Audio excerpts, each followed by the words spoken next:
Okie dokie, I believe we are all the way live. Hello and welcome to my graveyard. I'm your host of the evening, the Cemetery Man from Salem, Mass. Always taking names of kicking candy ass. Live in color here with you on Grande's Graveyard. Welcome back to another edition of the show. Super excited tonight as we dive into some Japanese horror. Yes, tonight we discuss the Juwon the Curse and Juwon the Grudge films. Now, I know this is actually like a mega franchise. I believe there's definitely over 10 movies in this entire franchise. And when I first sat down, I wanted to do this for a long time, but I knew realistically it wouldn't be there would be no way for me to watch 10 plus movies in a span of a week. I was like, there's no way. I mean, you're down to you're going to have to do 2 or even 3 some days. So it's just like, I held off on it for the longest time. That's why I actually did the Ring retrospective when I discussed those movies, and I left out the American movies because there's not as many Ring films. But with Ju-on, there's a ton of these, and I decided to kind of draw the line somewhere. I wanted to discuss the 4 first feature-length movies. I'm going to briefly discuss the 2 short films that came before this, and then I could actually move on into the American films that were spawned. Not going to cover those in depth. The 4 I'm going to cover in depth of the 4 in the middle. But I figured I'd want to do this show for a long time, wanted to get into this particular filmmaker, and I figured no better night to do it than tonight. So I was definitely excited to do that. What's up, good brother? I have not watched enough Japanese horror flicks. Well, hopefully tonight I can sell you on some of these, AJ, because the beautiful thing on these 4, all 4 are for free online. You can find the first 2 I'm discussing on YouTube for free. You can find the Ju-on the Grudge. That is free on Amazon Prime, the only place in the world to watch it in HD, because there's not a Blu-ray overseas. There's not a Blu-ray in the United States. There is no Blu-ray of Ju-on the Grudge, to my knowledge, unless it's a burn-on-demand Blu-ray. And then Juwon the Grudge 2, which is on Tubi. So all 4 of these films you can watch for scot-free, not one goddamn penny. It's a shame I don't own any of them because of that. I'm waiting for one day, hopefully they release a Blu-ray set of at least these first 4 films. But this is a mega franchise in a lot of ways. Like, I know Friday the 13th in America, that's our franchise. But, man, so many people in Japan. I mean, this movie's a giant franchise. It's actually crazy how many movies that this has spawned. Ty Junebug Films in the house. Ty, good brother. Hope all is well with you tonight, buddy. I got a couple things to show off here before we dive right in. First and foremost, I went to Spirit Halloween over the weekend, and I got this really cool Michael Myers Halloween 2 mug. How cool is that shit? Now, fun fact, the old VHS cover I used to have, there's some shit in my drink. What the fuck? Let me get that shit out. Hold on. What the fuck is that shit, man? Never a dull moment. There was some shit in my drink. But nevertheless, I went to Spirit Halloween. I saw all the cool stuff that they have already. I know I'm jumping the gun on October. I already went to Spirit Halloween in mid-September. But I don't know. I thought this was really cool. And this was the same design as the VHS I had as a kid. So I saw this and I went, oh my God, I have to fucking buy this. This is so cool. So it was like $10. And I don't know, they had a lot of cool stuff. It seems like Sam from Trick or Treat has truly taken over this fucking holiday. It's like absolutely crazy, but I don't know. It is what it is. Ty Junebug says, I'm good watching my favorite gangster movie, Once Upon a Time in America. It's for free on Netflix. Dude, I love Once Upon a Time in America. That's a great flick. Well, that's disgusting. They were shitting your drink. I don't know what it was. It looked like a crumb. I mean, I was eating pizza before this, so maybe it was just pizza. I don't know. I'll drink on the other side. I have no idea. But cheers to everybody, by the way. I'm drinking some old school here. I'm drinking some Coca-Cola. So Coca-Cola in the Michael Myers mug. Figured you can't go wrong with that. And also, I got a couple new Blu-ray pickups, and then I promise we'll jump right into the meat and potatoes of this. But I figured I'd show this. I picked these up. First and foremost, this is a brand new 4K release. This apparently sold like hotcakes. Like, if you go to your local Best Buy right now, odds are you aren't going to find this. This sold out like fucking the day of, the morning of. Crazy. And I got one of the last 2 copies by my local Best Buy right around my lunch hour. I went on my lunch hour. This is Stanley Kubrick's 50th anniversary edition of A Clockwork Orange on 4K Ultra HD. My second favorite all-time movie. I just had to get this. I have not popped it open yet. Of course, this is still sealed. So I've not popped this son bitch open yet. I can't wait to finally get into it. I just want a night where I can actually, sit down and really go in depth, like watch the movie, watch all the features. Apparently there's some new features, which I'm really happy about. And the Blu-ray of this looks great. So I could not imagine how good this is going to look in 4K. I also got a new sound bar. So I'm excited to hear all the classical Beethoven music and all that shit. Beethoven's Ninth Symphony, if you will, on the soundbar. It's just going to be fucking sick. So I'm really excited to watch this. This is like one of my all-time favorite movies. So I had to pick this one up. And also, I don't know, some people will probably hate me, but I don't know. It is what it is.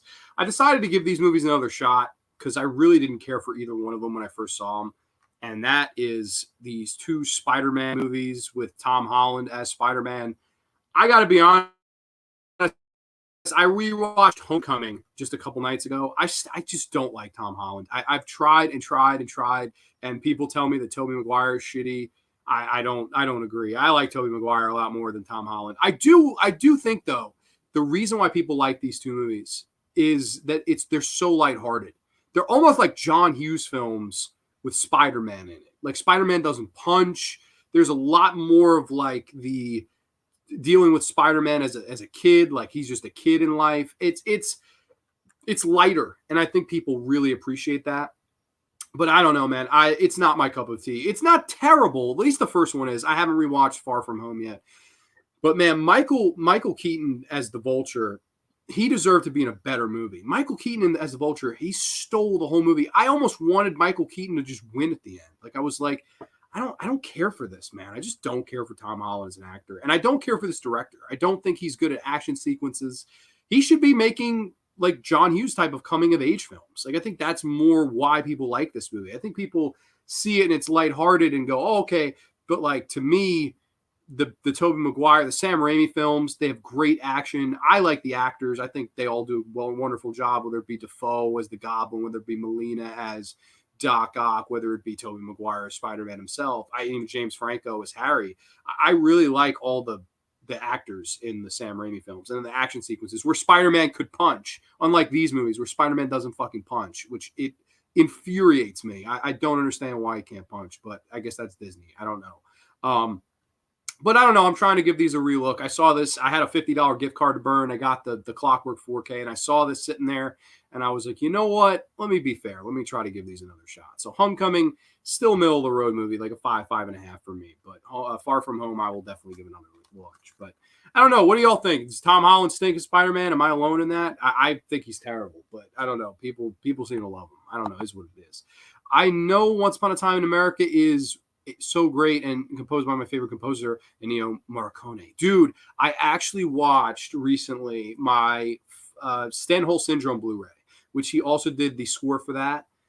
That guy was, I think, the best ever. I don't think anybody will ever top Morricone. I mean, he was just absolutely untouchable, man. And listen, and that movie with the soundbar was just wild, man. The score in it, it's just so good. And Asia Argento, people will say what they will. She can fucking act, man. Watch the Stenhole Syndrome. That's a great movie. I think Andrew Garfield is the best Spider-Man. Tom Holland can't act. I agree with that completely. I don't like Tom Holland. It's almost, it's like he's trying too hard to me. I don't know. I don't care for him as the character. It's just not, doesn't float my boat. I even think there are people in the video games that have done better as the character than Tom Holland. Toby gets knocked because he looks older.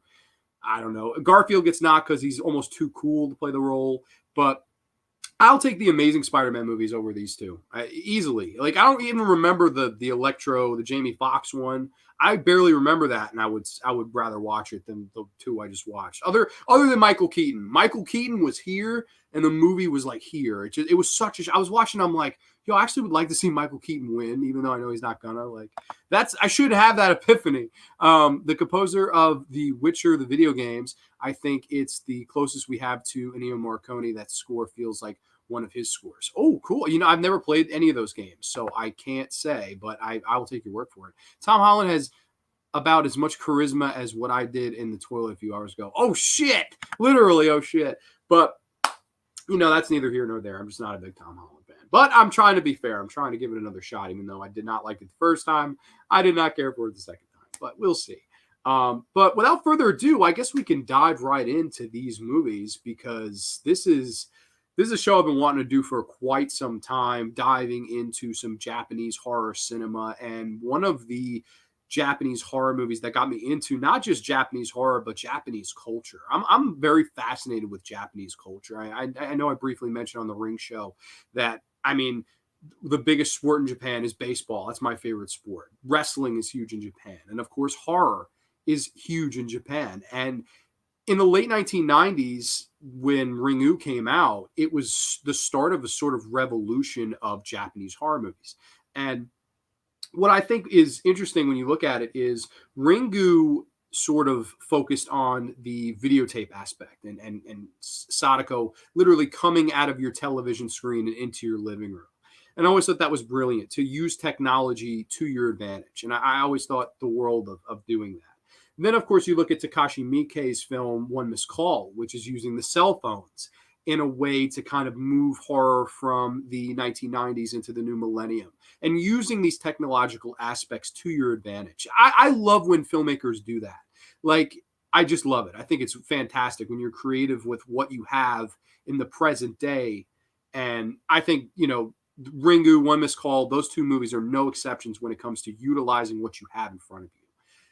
But then we get to the films that we're discussing tonight. And these Juwon the Curse / Juwon the Grudge films, directed by Takashi Shimizu, I love that he takes a step back from all that. He basically saw all the new technological things that people were doing and the new kids on the block. And he was a new kid on the block in and of himself, but in a lot of ways, he went to the old school tropes and went old school haunted house feel as opposed to using technology. And I appreciate that. I appreciate when everybody's doing one thing and everybody's going down one road.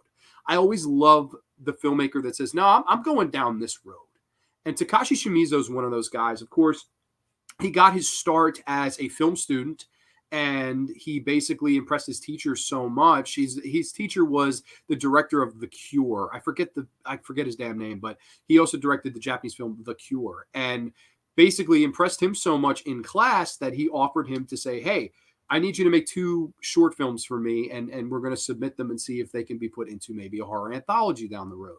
So Shimizu was thrilled about this. He said, sure. And he directed a short film called 4444444. It's basically 10 fours. And then Katasumi, which are basically, one of them focuses on Toshio, which is the boy who we go on to know as the cat screeching boy in the Ju-on films. And of course, Kayako. And she's in Katasumi. Basically, each are 3-minute to 4-minute short films where, the antagonist picks off a person that's the lead, and that's basically it. That's those 2 short films.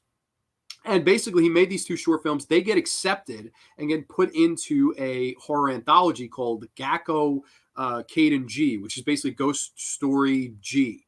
And it was like this giant anthology, revolving around ghost stories. And those 2 segments to this day are in that film if you watch that film. And that was basically a big start for Takashi Shimizu. And then he wanted to expand from this and make Ju-on, the idea of course, Toshio and Kayako, into a feature-length movie. He couldn't get the finances to make a theatrical film right away. So at first, he actually started with 2 direct-to-TV films. And that's the first 2 films we're going to discuss today. But I wanted to discuss more of Shimizu before we get into the films, because to me, it's just a wildly interesting and inspiring story. And, you think about it, he started as a film student. I mean, I have friends and family and different people that I know in my life that I've come across that have gone to film school in their life. And Takashi Shimizu is just like that. He went to film school, he made some shorts, and it's incredible to me how 2 3-minute shorts actually just spiraled into this creative career that we have for Shimizu. I mean, it started with 2 shorts. Then it started with 2 direct-to-television films. Those were big hits. And then it became a big theatrical film in Japan. And then Sam Raimi, of course, famed Sam Raimi of America, he sees Ju-on the Grudge, which we will talk about in depth here tonight. He sees Juwon the Grudge and says, I want this movie made for America.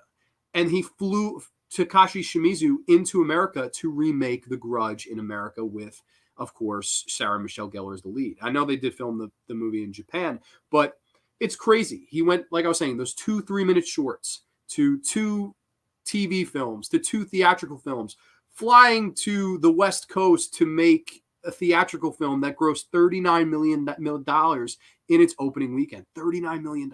That's incredible. It was a huge hit, a smash hit. And I just and I know a lot of people say, hey, the guy sold out. He came to America to make movies. And I've heard a lot of people say that. That turns my stomach the wrong way, man. Like, this is a guy that had nothing. He started from nothing. He started from a film class where he impressed his teacher and didn't have any money to make half of the things he was making.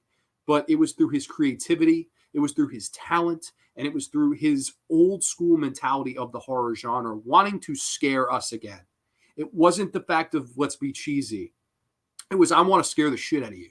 And Takashi Shimizu knows how to scare the shit out of you. In my opinion, these 4 films we're going to talk about tonight are fucking scary. These are scary films. People will tell me, well, Grande, what scares you? The Ju-on movies are fucking terrifying. At least these ones I'm going to cover here tonight. I mean, as we go on, certainly with Ju-on White Ghost, Black Ghost, Juwon the Final Curse, Juwon the Beginning of the End, all that shit, that's holy shit. Like, that's some bad shit. That's not scary at all. That's just garbage. But the Shimizu films are fantastic. And it's inspiring to hear that. It's really that talent really did rise to the top in his case because he didn't have anything and he took everything. And I think the world of Takashi Shimizu. I really would like to see him do more stuff. I know lately his films have taken a slight dip in quality. Of course, people will be shocked by this. If anybody is a Studio Ghibli fan, of course, any Japanese anime fan, they know Studio Ghibli, the studio. He did the live action remake of Kiki's Delivery Service. I am not kidding you. And being the big fan of Kiki's Delivery Service that I am of the anime, I watched the movie. It's pretty fucking bad. I will not lie. And I love Shimizu, but it's his films have taken a slight dip in quality, which is a shame. But it's no, I don't think it hurts his legacy at all. In a lot of ways, he'll forever be known as the Juwon guy. Like in a lot of ways, do I like other stuff Don Coscarelli did? Yes, but he's the Phantasm guy. He is. Like, I like Survival Quest. I love the Bubba Hotep, but Coscarelli is the Phantasm guy. We all know him from that.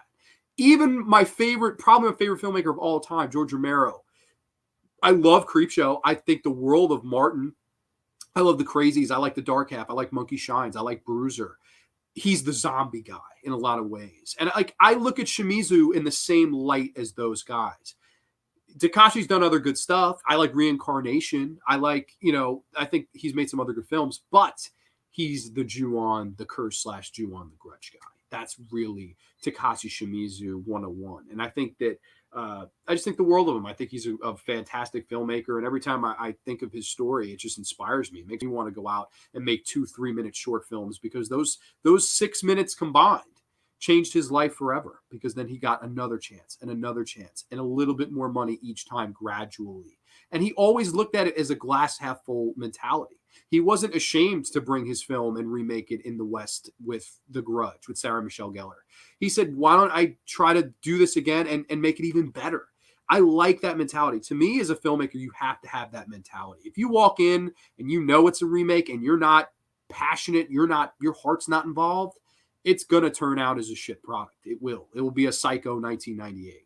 It's not going to be that same impact. And while I still think Juwon the Grudge and Juwon the Curse are better movies than The Grudge from America, or at least made by Americans, I should say, I think, they still have that scare element that these movies do. And I think that's the big key to that is Takashi Shimizu. So love Takashi Shimizu. We're going to get all into these 4 films. I'm really, really excited for this.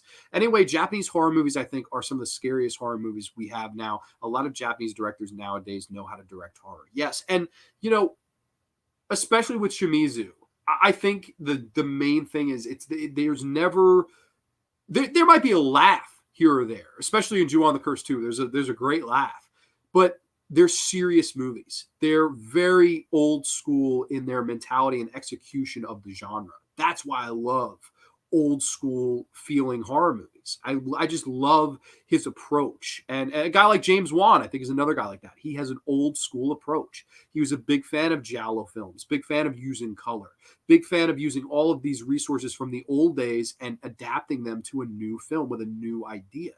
I love that. I like when people borrow from the past and bring to the present. I really enjoy that. And I think that's why, Shimizu, Hideo Nakata, of course, Takashi Miike, these guys are all guys that learned their craft and then kind of adapted it into becoming masters of the genre. And I think all three of those guys are masters of horror. I would really love to see the director get more opportunities in America. Yeah, it's a shame because after The Grudge 2, it looked like they pretty much just made him the direct-to-video guy in America. And because he didn't want to do The Grudge anymore, they, I think, punished him for that. I think when it was finally time to spread his wings, he was like, listen, I want to spread my wings. Like, I'll produce them, I'll support them, but let me branch out a little bit. I mean, I've been making Grudge films for almost 10 years now. And then I really think somebody in Hollywood land said, fuck you about that and felt that you're not an artist. You're just a cash cow to us. And I really respect Shimizu for walking away because that's how Hollywood is. Hollywood sees you. If you do well with something, you're instantly that guy. Like Zack Snyder instantly somehow became the Superman guy when nothing about him said Superman. Rob Zombie instantly became, let's have him remake Halloween because Devil's Rejects was a big hit. But Devil's Rejects works for far different reasons as opposed to the original John Carpenter Halloween. It's not a fit. It's not. Tobe Hooper, the original Texas Chainsaw Massacre, that's more of a style that Rob Zombie could have emulated with a Texas Chainsaw remake. Instead, they made him remake a John Carpenter film. It's very different styles, and that's why you have the clash and the backlash from fans because it just doesn't click, doesn't go together. And, I really do respect Shimizu for telling them to stick it up their ass because he was a good soldier for quite some time. And eventually he stood up for himself. And I have great respect for that. He could have sold out there. That's why when people call him a sellout, I'm like, you don't know the half of it. James Wan would be too expensive if not me. Why not get this guy to direct Friday the 13th, Part 13? Would be interesting. I think, the one thing with Friday the 13th is it is usually a fun franchise, whereas Shimizu is more of a serious filmmaker. But again, I mean, if you've seen that Kiki's Delivery Service adaptation, I mean, you could totally see somebody like that going on to make a Friday the 13th film. So I don't know. It would depend. He'd have to change up the tone a little bit because Friday the 13th and Ju-on, it doesn't sound like it would mix to me, but the scare sequences would mix. It's just, would he be able to execute on the characters, the fun, the boobs, the blood, the mayhem that go with a Friday the 13th movie? To me, it's, if you're going to do that, it's got to be a perfect marriage. It's got to make sense. And, a guy like Shimizu, I don't know. I don't know if he would work for Friday the 13th. I don't know. It would be interesting to see. I know you've said this before. I'd like to see Tom Savini. I think Tom Savini is the perfect guy to make a Friday the 13th movie. He gets it. He gets that slasher genre. Hell, he was one of the pioneers of it with all those great special makeup effects in The Burning and The Prowler and Friday the 13th Part 1, Friday the 13th Part 4. I mean, he really was the it guy at that time. But I guess we can dive right into the first film. I've got up here a brief plot synopsis. And this is, of course, Juwon the Curse. Now, Juwon the Curse 1, Juwon the Curse 2, they both run about an hour and 10 minutes each. And we'll get into Juwon the Curse 2 because it is one of those movies that it borrows footage from the first movie in similar vein to Silent Night, Deadly Night 2. But I'll explain why they did that here. But Juwon the Curse. A teacher visits the house of one of his students after the boy goes missing, only to have a horrifying excuse for his absence from school. Yes, Takashi Shimizu's Juwon the Curse. Oh, yeah. Absolutely one of my favorite Japanese horror movies of all time. And to me, the reason for this is the setup. Now, Juwon is told in a similar vein to Pulp Fiction. It's a series of vignettes. It's a series of short stories that are told out of chronological order. And each one of them really kind of plays out like a scare sequence. And I think the first sequence of this movie is perfect to just dive right into. We follow the teacher, Mr. Kobayashi, and we open up on this beautiful sunny day. And he and his wife are having breakfast. You can tell she's very far along in a pregnancy. They're talking, smiling, eating breakfast, lovey-dovey. Oh, I'm going to go check out. One of my students still hasn't reported to class. Okay. He heads over to the house, and right off the bat, Shimizu sets the tone for the entire film. We see he finds this kind of disgusting goo and hair and blood under the mat of the door to the house. And he sees Toshio, the boy, who is played by, I want to make sure I pronounce the actor's name right. Toshio is, I'm sorry, I just want to make sure I get his name right because I'm bad with, forgive me if I mispronounce any of these names. I'm not Japanese, so please have patience with me.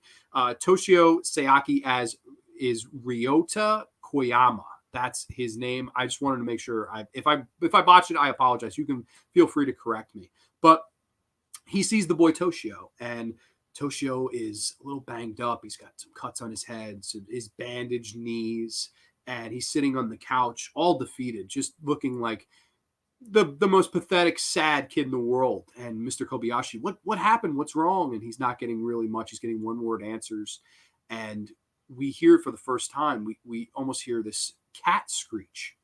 We kind of look around like, what the fuck? Is there a cat outside maybe? Mr. Kobayashi walks to the window and you hear the cat screech again, but this time you see Toshio open his mouth. The cat screech noise is coming from him. And right there, you have the brilliance of Takashi Shimizu. It's a simple scene. Not much is going on, but it's a genius old school trick in the horror book. Lull us into something, okay? Right off the bat, husband, wife, child on the way, hope, good things, positive vibes. Nothing could go wrong in the 70-minute horror movie when the opening 5 minutes is this nice, beautiful family scene. He kind of goes to the house. You see this cute little innocent kid. We don't think this kid's threatening at first. At least I didn't.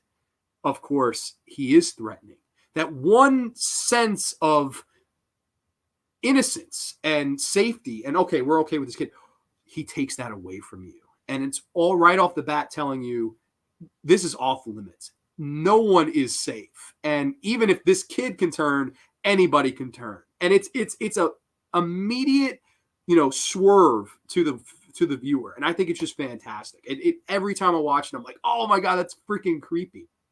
And of course, I've heard people say, hey, I think it's stupid. Why does he make the cat screeching noise? And then when we get into Kayako Sayaki, she always makes the noise.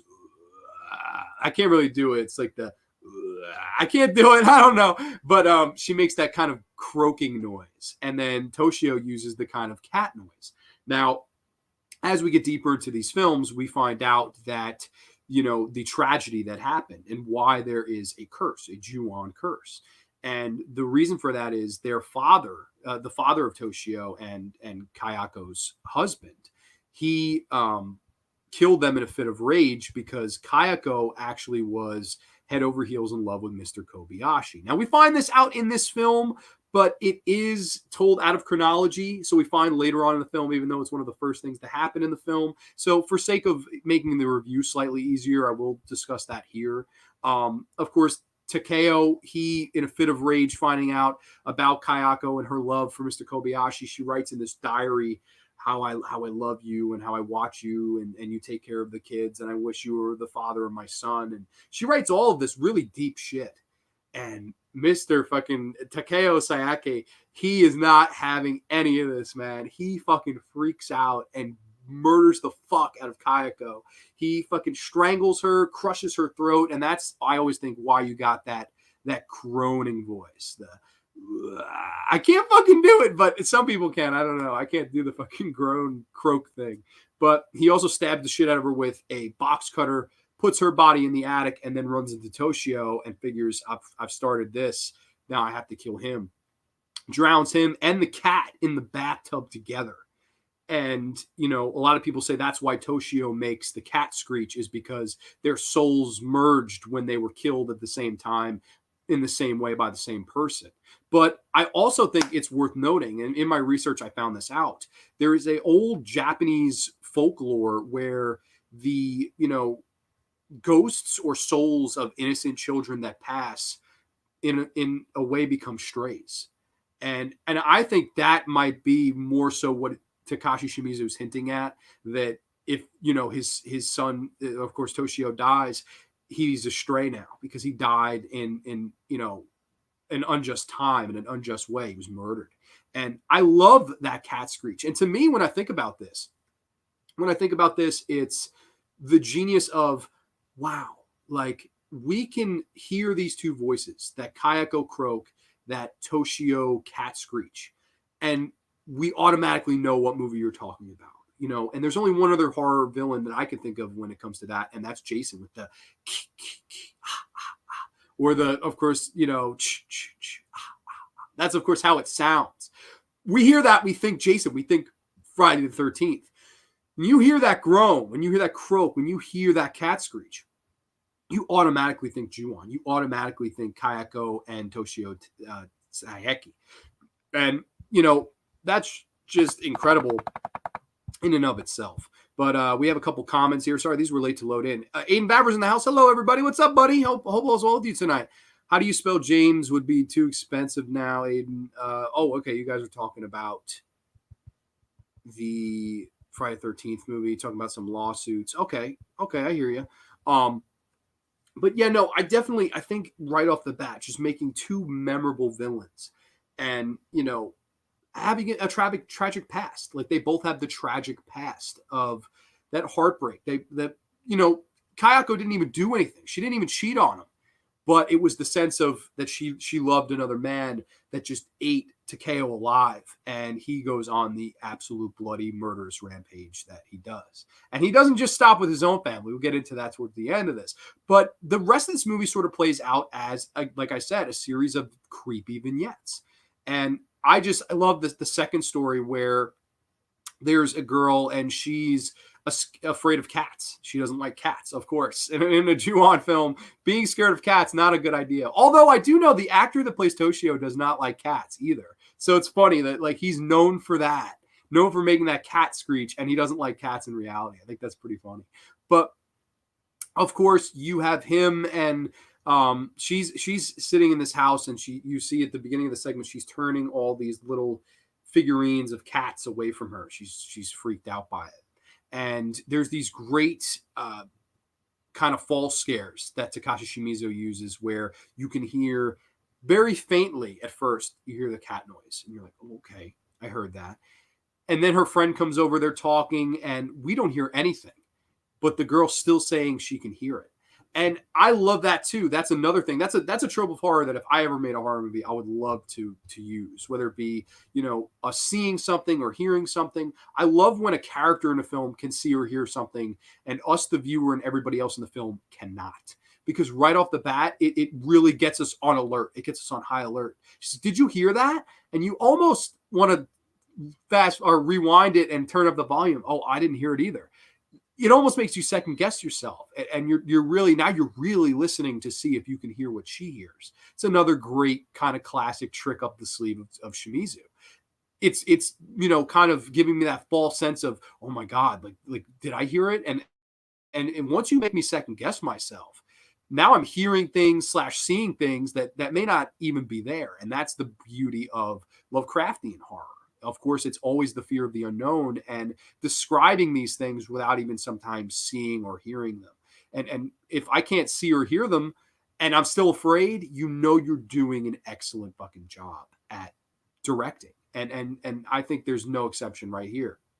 There's one scene where the friend, she looks at the side and screams. And she goes to run out and we're like, oh my God, what did you see? And you're looking. And she looks at her and goes, oh, I forgot to feed my rabbits, which is actually a callback to, of course, Katasumi, which was his first short film. In that, the two girls are feeding rabbits when Kayako attacks in that short film. So it's kind of a nod to the short film that he did, kind of paying the respects of that short film, what that 3 minutes did for his career. And I thought that was fantastic. And then, of course, she goes back in and then the lights go out in the house. And it's just this excellent building of tension to me, to a perfect crescendo when the kill is executed. And I like the whole idea of the cursed house. I like a old school haunted house, cursed house feeling movie. And of course, if you enter the house, you are, of course, taken over by the curse. And even if you leave the house, you're still infected by the curse. It almost works as like a common cold. is if I go in the house, I'm cursed. And if I go out of the house and I go near somebody and talk to them or friends with them, meet up to chill, they're cursed too. It's almost like it spreads from person to person, even if you didn't enter the house. As long as you're in contact with somebody who did, you're screwed. And I love that because nobody's safe. Like I could say hello to somebody who was in the house and I got it. Now Kayako and Toshio are after my ass. Great stuff. Really, really great stuff. There's, of course, the great scene where one of the characters, she's looking in the attic. She hears these noises on the roof and she kind of puts the lighter on and Kayako's right there. And it's just, every time I watch that, I just jump. It's just such a great jump scare, if you will. It's just great. It gets right under your skin. It's fantastic, man. It really, really is. Let's see. How can you not like cats? Cats are lovely. They're such lovely pussies. Well, I love pussy too. But it's funny that the kid that is playing the heel of making cat noises didn't like cats. He was afraid of cats. I think that was really funny. The first Ju-on is great, and you know the film did a great job when it scared the crap out of Sam Raimi and a lesser extent Eli Roth. Yeah, no, I mentioned the outright in that Sam Raimi saw Juwon the Grudge, and that's the movie that really made them bring it to the West Coast and have him remake it in America. Of course, we're on Juwon the Curse right now, which in a lot of ways, the American film takes a lot from this movie too. I feel like the American one is Juwon the Curse and Juwon the Grudge combined. Those two are very similar in that retrospect. Lovecraft was a genius. Dude, yeah, Lovecraft, I actually took a class in college on H.P. Lovecraft. That guy was a genius. Weird cat, weird guy, really weird, like introvert times 1,000.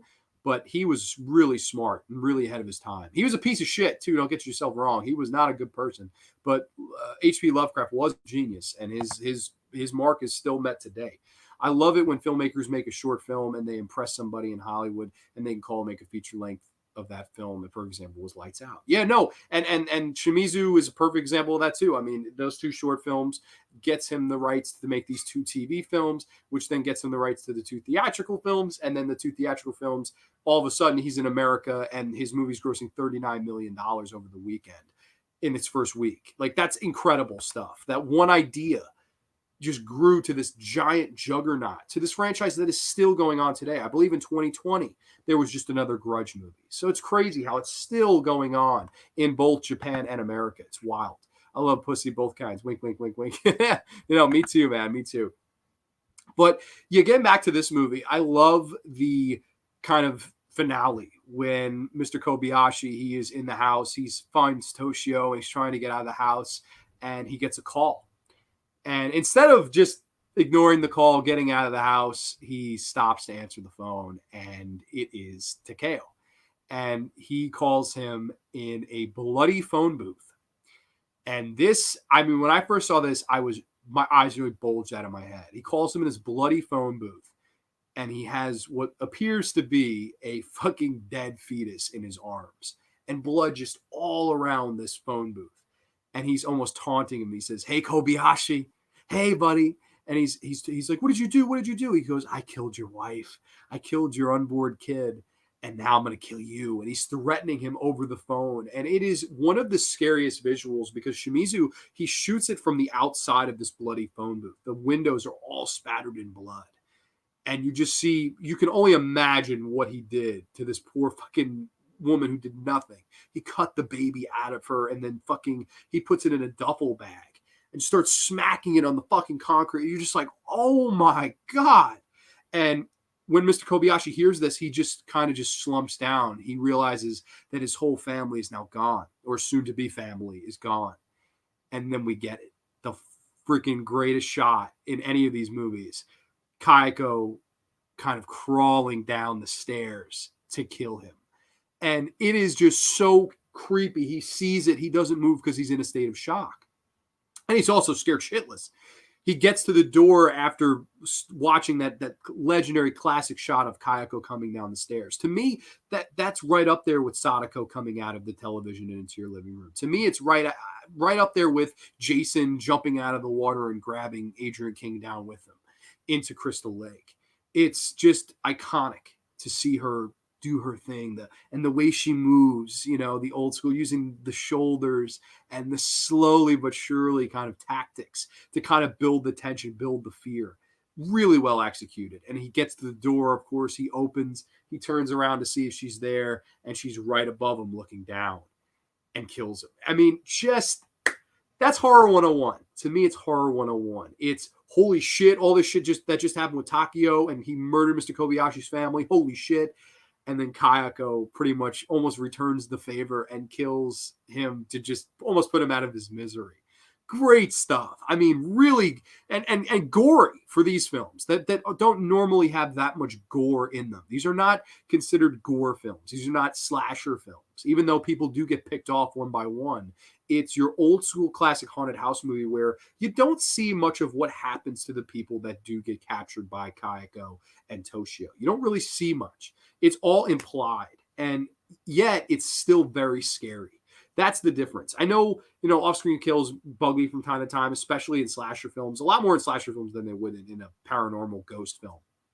But here, it's the implication. It's just so scary. And the building of the tension and the execution of that tension is scarier than anything you could show me on screen, whether it be somebody getting mutilated, whether it be a fucking baby being cut out of a woman. It's scarier to imagine what happened to these particular characters because the tension is so well built by Shimizu. And I think the world of this movie. I really do like Juwon the Curse. I think it's fantastic. You get the final scene, which it's funny, it doesn't really feel like a great conclusion, and we'll get into why that is in Juwon the Curse too. You have this brother, this sister and brother. The brother's a real estate agent. He's trying to sell the house that they all were murdered in. And he calls in his sister. He says, "Hey, I don't know why people won't buy this fucking house. I need to sell this house." And she goes, "Oh, okay, I'll come with you. We'll see what's going on."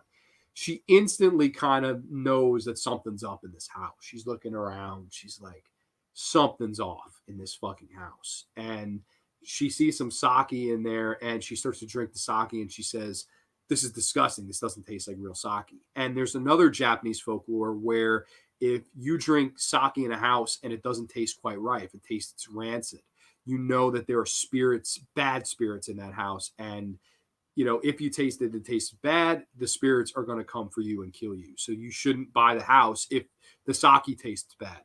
She tells him this. She says, "This is probably why people aren't doing this. If everyone you show to this house to, make sure they drink the sake. If they say it's normal, they'll probably be okay. Although I don't think they would be, but whatever. According to her, they would be okay." He goes, "Oh, sure. Thanks, sis." Basically, he doesn't listen to her, and we see a new family move in there. She goes to check on him because he lies to her and says, "Hey, they tasted the sake. It was okay." And she goes to visit. She looks by the window, and she sees that one of them has already probably seen or heard Kayako screech. And the film kind of cuts to black. It's great. I think it's a fantastic thing. But I do feel like it's kind of like an anticlimactic. You're like, why would it end there? And you really get the answer to that when we get into part 2, which we will in just a minute here. Sometimes what you don't see is far more scarier than anything the filmmaker can create because your imagination is far more scarier than anything a filmmaker put on screen. Exactly. And these films are a prime example of that. Number one, he didn't have the budget to show special makeup effects. And you see that in Ju-on the Curse too. We'll get there. I think it's so much more effective with this to use the tension and then the execution as opposed to showing gore and as opposed to showing mutilation. It just doesn't fit with this series to me. It's a completely different animal from a slasher movie. Even though people are picked up one by one, some people might say, "Hey, Grande, isn't that a similar formula?" On paper, yes. In execution, no way, Jose. It's completely a different animal. And that's why I think this film is scary. And this film stands the test of time. And to this day, you could watch Ju-on the Curse on YouTube right now. It's an hour and 10 minutes long. It's fantastic. I love it. I think it's a great movie. I'm going to come in with a solid 8.5 out of 10. I really like Ju-on the Curse Part 1. I think it's just a fantastic little horror movie. And it's one that I know people will say, "Oh, I can't stand long horror movies." It's 70 minutes with credits. So don't give me that bullshit of "Oh, I can't sit through it." No, it's a quick watch. I highly recommend. But moving on into, I was saying that the ending is a little bit anticlimactic for Juwon the Curse. There's a reason for that. So basically, he made these two movies back to back, and they were released about a month apart. Now, I have the theory that this could have easily just been one big movie, one whole big movie, one like 2-hour movie.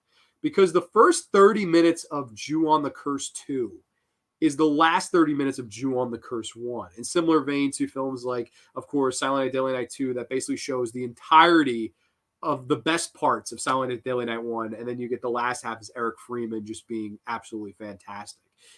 It's similar to that. The first 30 minutes is like a recap. And there might be a few reasons as to why they did that. Reason number one, they debuted a month apart, so maybe if people didn't see the first part, we'll recap it. Why not?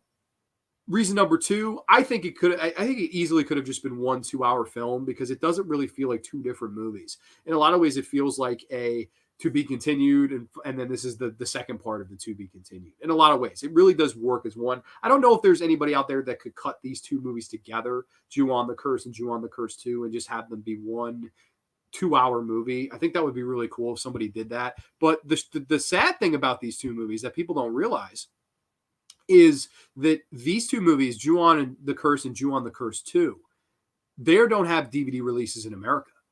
You cannot watch these movies on DVD in America, to my knowledge. There's not an American release. There's not even a release overseas. These two movies, Ju-on the Curse, Ju-on the Curse 2, they're only available if you get a bootleg. And I don't have any bootlegs. I watch them on YouTube. They're for free on YouTube. They're 70 minutes a pop. The second one is about 45 minutes because the first, I swear to you, just skip to like the 25, 30-minute mark of Ju-on the Curse 2. And that's the rest of the movie. So it's about 45 minutes. So it's really like barely 2 hours if you combined the new footage and with the Curse 1 and the Curse 2. But, you know, a lot of people, they just get angry about that. They're like, what the fuck? Why is the last half hour? That's why. Let's see. Ryan Snyder's in the house. What's up, brother? Haven't been able to watch the last few weeks. Have had a lot going on with my bitch ex-wife. She wants to take my daughter and move 7 hours. Oh my God. Well, I hope that doesn't happen, man. I see you've been grinding with working out and stuff. You post all your like exercise stuff daily. That's really cool, man. And I'm sorry about that. I really am. That sucks. I will say my Mets are out of it now, and I hate Atlanta. So I hope your Phillies win the division. And a lot of Mets fans will hate me for saying that, but I hope you guys make it, man. Bryce Harper's been amazing this year, and I hope they win it because I can't stand Atlanta. Juwon the Grudge is a better 70 heart-minute film than VH5. Yes. Well, this is Juwon the Curse. So let's not confuse these. Juwon the Curse. We'll get into Juwon the Grudge, which is the feature-length theatrical one that you can watch in HD on Amazon Prime. So that's really cool. Eric Freeman is what's up, Doc? What are we doing? We just jerking off, Doc? Eric Freeman's fantastic. Somebody just make a cut of the movie called Part 1, and then the intermission continue from Part 2 and cut to the third. Yes, exactly. Like that's I think what happened. I really do. I think that somebody was just like, oh, we have to split it up, and he was like, well, shit. And then he was just like, okay, well, we'll do an hour and 10, you know, and then, you know, little probably unbeknownst to them that he did 30, or I guess the first 30 minutes of the second one is the first one. So it is what it is. 70 minutes is my jam. Yeah, man. Hey, Ju-on the Curse, 70 minutes. I promise you it is fantastic, fine horror at its fine. I just think it's a great little movie. And it's a shame that you can't get it on DVD or Blu-ray or whatever. So it is available to watch on YouTube. I highly recommend. It's awesome. It does suck, yeah, man. It does, because I would love a big Blu-ray a set of this. I know Arrow Video did the Ringu set with the first 4 Ringu films, and I think that's really cool. It's a shame that's out of business. I mean, not out of business, out of print, I should say. That's out of print now. So that's a shame, but I would like to see a Ju-on box set. That would be really cool. Granted, a lot more films and a lot more different distribution companies. And then I don't know where the American movies would fit in there. I don't know if they could be added to the set. I don't even know if there's that much interest. I love these movies. I like the first few Ju-on movies, but it doesn't seem like the fan base is really there for it. It seems like it's very few and far between you find a diehard fan of Ju-on. And that's really why I want to talk about it. I think these movies deserve a little bit more light in the horror community. Harper's been a beast all year. He should be MVP for sure. I think he's going to be. It's either going to be him or Tatis. And Tatis has played far fewer games. So I think Harper gets it. But I guess, I don't know. Tatis is definitely the flavor of the month for them. They love Tatis. And I love him too. I think he's great. But I think he should come down to who played more games, who was more successful. Go White Sox! Well, the White Sox are going to be a force to reckon with too, man. They're definitely it's going to be a fun pennant race, I think. I'm really excited. I don't like Tampa. I can't stand Tampa's manager. I hate how he looks at baseball. I know they're successful with it, but man, anybody but Tampa and of course the Skankies. I don't want to see the Skankies win, but anybody else, I would like to see the White Sox haven't won it for fucking ever, man. I would like to see the White Sox win it. But as for the East, go Atlanta. I mean, go Philly, because I can't stand Atlanta at all. I absolutely despise them. But okay, getting into our next film here, Juwon the Curse 2. A little plot synopsis. On his request, the sensitive sister of real estate agent visits a house he intends to put on sale, only to cross paths with the resident's curse. Yes, this is, of course, the ending of the fucking first film. So, I mean, it's kind of weird explaining that again. But, I mean, it is what it is. Of course, Takako Fuji, she returns as Kayako Saeki. And, of course, Ryota Kayoma returns as Toshio Saeki.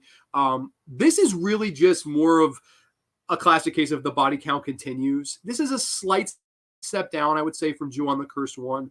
First and foremost, the opening 30 minutes is the same film again. So it's kind of like, let's skip to the 30-minute mark. And then you've got about a 45-minute movie. So, I mean, it's tough to really judge. Okay, 45 minutes is a feature length. It's a lot harder to, judge it, I think, as a whole. But I will try to give it its fair shake. Juwon the Curse 2 has some interesting ideas. It definitely goes for a little bit more batshitness as opposed to the first one. And some of the scare sequences are still well done, but I don't know. In a lot of ways, I think it's a little bit of a step down. As first and foremost, the opening segment of new footage we get of Juwon the Curse 2, right out of left field. It's just crazy. There's a husband and wife. He's being really mean to her. He said, "This coffee sucks, bitch." All this horrible shit. And she's giving him breakfast and smiling the whole time. Never breaks the smile, which I thought was funny. She puts the fucking egg on his plate, and he goes, "Your eggs are always so runny. I fucking hate runny yolks." And she walks behind him, smiling, takes a fucking frying pan, and wham! Hits that motherfucker over the head. He hits the deck and starts twitching like crazy. Bro, I was howling laughing. I didn't see it coming at all. Like, this nasty fucking husband. "You fucking bitch. You fucking make shitty coffee.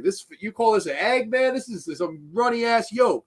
Motherfucker. Ping! Motherfucker went down. I was like, oh my God. Like, right off the bat, completely different, like, opening feel to your movie. Whereas Juwon the Curse, it opens with that great scene of Mr. Kobayashi, entering the house, and Toshio is all banged up, and he makes that cat noise, and holy shit, just instantly you're creeped out, and all the safety valves that you think you may have had are taken from you.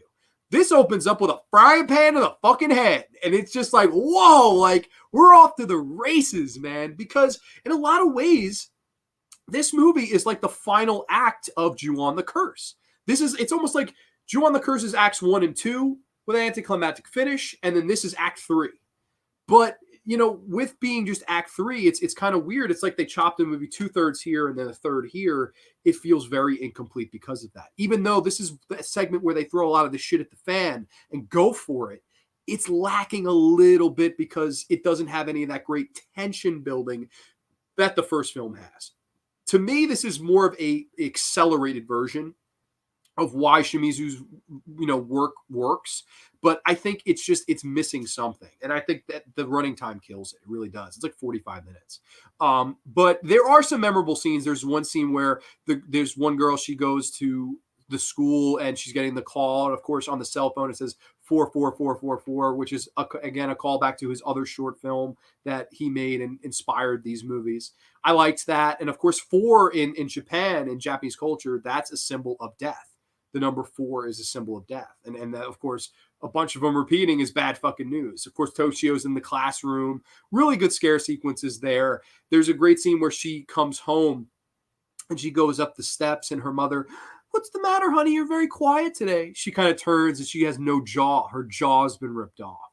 And then they kind of cut to these investigators. They're like, "Oh my God, we found a jaw.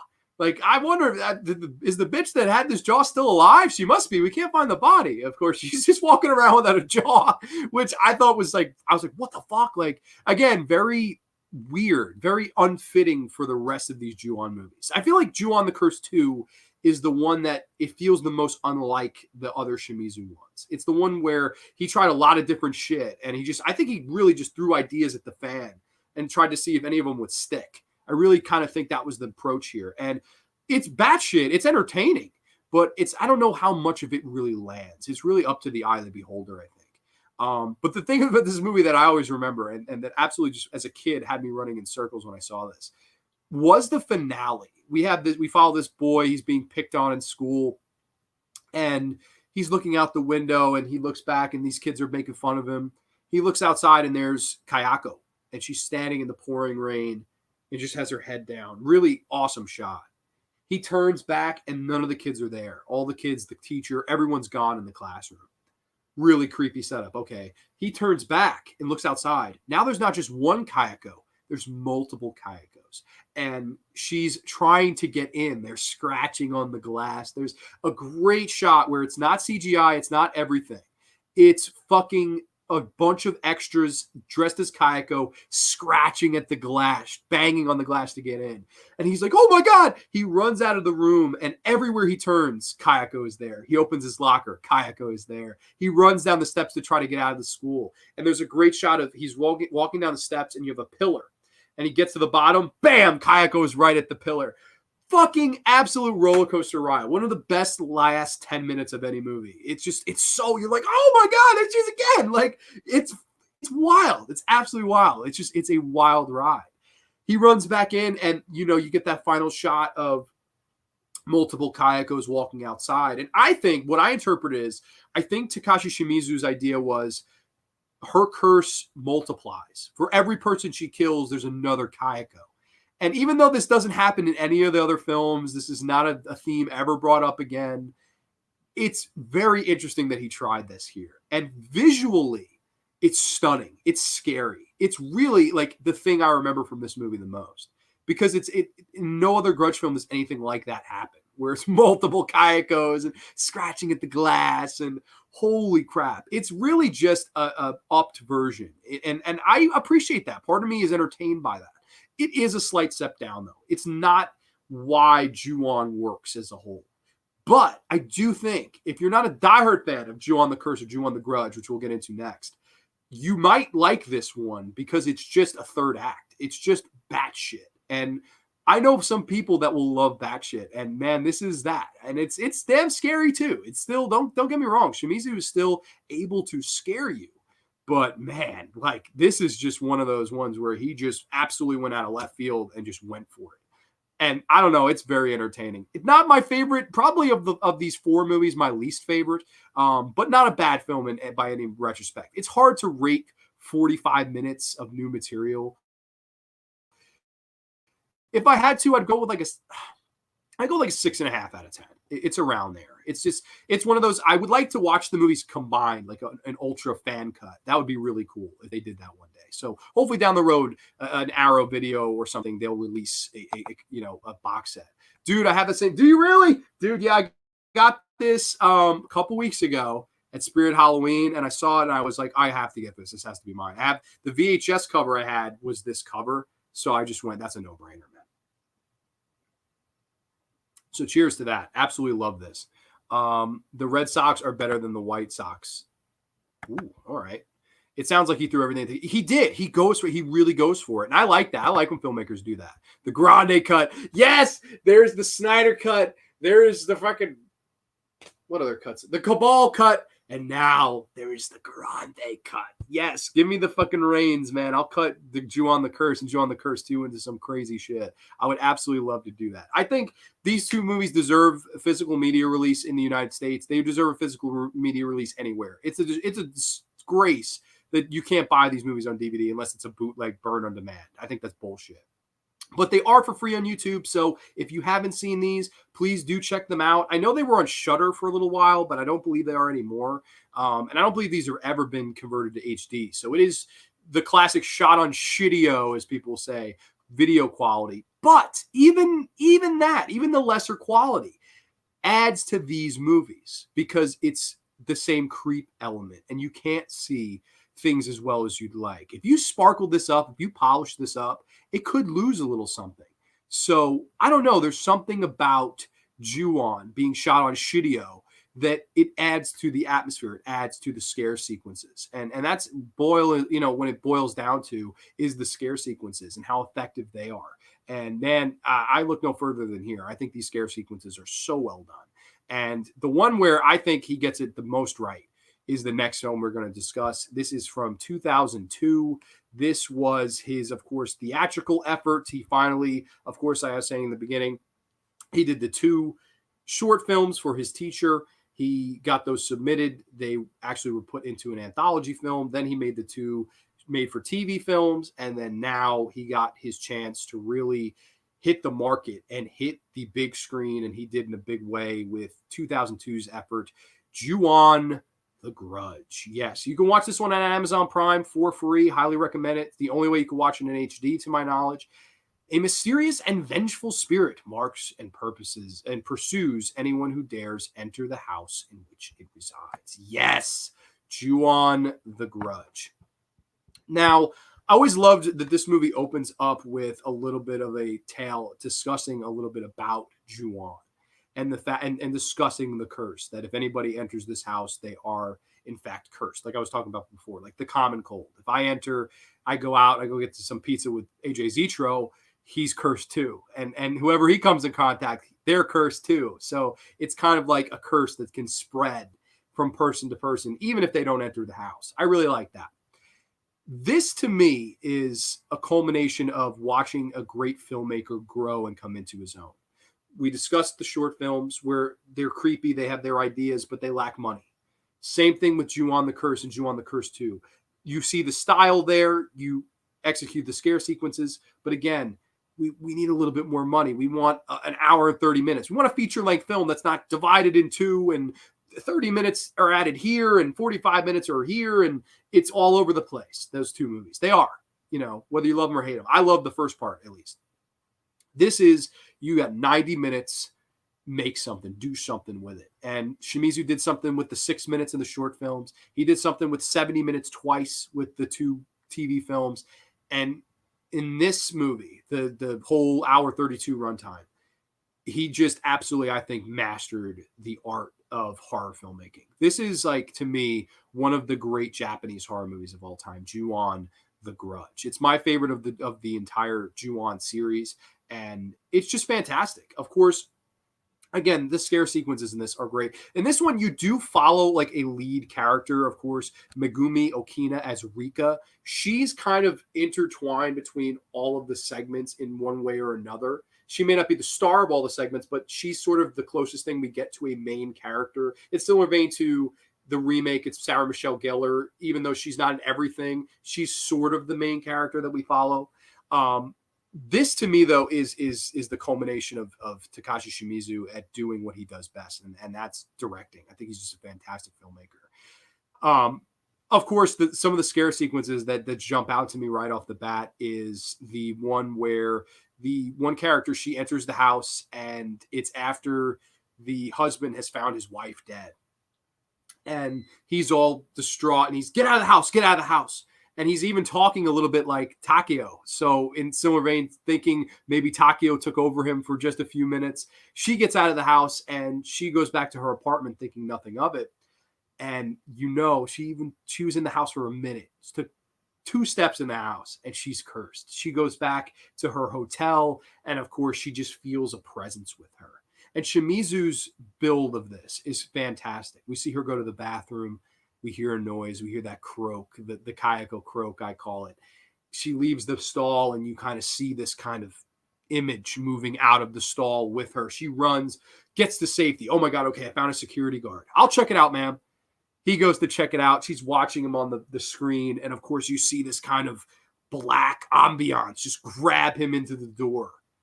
And you're like, oh, my God. And she runs up to her room. She's petrified, afraid. She gets a call from the person's house, and she's just like, oh, can you please come over? I don't want to be alone right now. It's that fear that we all have of being alone. Of course, she opens the door. There's nobody there, and she's afraid. She turns on the television. The television's all fucked up, turns it off, kind of trying to just forget about it. Looks under the covers. Kayako's right there under the covers and grabs her down. It's just horror excellence, man. where's the one place where we all hide in the cliched sentences? We hide under the covers. We hide under our beds. Even when you hide under the covers, Kayako can still get you. You are not safe from Kayako. Brilliant, absolutely brilliant horror psychology there. And I love that. I just love it. I think it's fantastic scare sequence. Of course, there's a sequence where the husband from before, he does find his wife. Now, remember, these are all out of chronology. These are vignettes. So a lot of this stuff happens out of order. So if you find yourself being confused when you watch this, don't be. It's similar vein to Pulp Fiction. It's very similar to that movie's chronology. It's the beginning here, it's the ending here. It's like, oh my God, like we're jumping all over the place. That can confuse people, but remember what you're there for. You remember that you're there for the scare sequences, and those are really the worth the price of admission, I think. You get the husband, he finds his wife dead, he's looking all around. You keep seeing Toshio run back and forth in the background. Great stuff. Just really creepy stuff, man. Absolutely bone chilling, man. It's just bone chilling. I love it. Maybe this guy should direct the Exorcist movie and not James. Oh, I know you're talking about, or whatever the heck. Yeah, I don't know. I don't care for him either. David Gordon Green he's made some good movies, but man, I don't know. On a random note, there's a rumor going on Chris Pratt was casted as Mario in an animated movie. Really? That's a pretty random note. I don't know. I like Chris Pratt though. I don't know. I think it'd be fine. But some other great sequences in this. There's a scene where we follow this old detective that covered the original case of course, the Sayaki family and them being murdered. And the police come to him and say, hey, people are dying in this house. We don't know how to explain it. We keep finding bodies. Can you please come and help us? And he says, listen, I dealt with that. I don't want to deal with it anymore. And they're like, listen, you're our only hope. Like, please come in and see what you can tell us. And he begrudgingly comes in. He tells his daughter to go home, and he starts kind of reliving the nightmares. He sees these bodies. They have him examine the tapes and videos and all these things of the night guard that went missing and all this stuff. And you see how that kind of PTSD starts to eat him alive, and he starts to get really upset by it. And so he decides, I'm going to burn this fucking house down. Similar vein to Harold and Kumar. Come on, Booker, let's burn this motherfucker down. They go to the house, and he has the gasoline tanks, and he's fucking trying to pour all the gasoline to burn the house down, thinking if I burn the house down, maybe, just maybe, the curse will be lifted and all the nightmares can end. But I think Shimizu does a great thing here where you see this door, and it's nighttime when he enters the house. You see this door, and you see it's almost like the sun is shining just on this door, though. He looks, he's like, what the hell? He opens it up, and he looks, and it's like another parallel of the house, but it's daytime. And he sees this beautiful girl run down the steps. I really want to get her name because she was absolutely, when I always discuss on here is actresses and actors that stand out. And I think that's the number one thing a casting director has to do. It's number one, find somebody who's a good actor or actress. Number two, find actors and actresses that are good actors that stand out. And this woman is no exception to me. Misa Uehara as Izumi Toyama, absolute beautiful girl. I mean, like you'll stop what you're doing once you see her on the screen. Like, she's just so fucking beautiful. And there's this great trippy scene. She comes down the steps, she turns, and they look at each other. And now, when you're first watching, you're like, oh, who's this? It's actually his daughter grown up. This is the daughter that he says, oh, scurry along. It's her grown up in her teen years, and she's going to high school. She's got her, school outfit on, the backpack, and they kind of look at each other. And there's nothing's ever said. And you can't get away with that now. You can't, in American films especially, you can't get away with them saying nothing. But there's nothing said. And it's all there for interpretation. Why did he see 10 years down the road what his daughter was going to be doing? Why? I still, to this day, I don't know.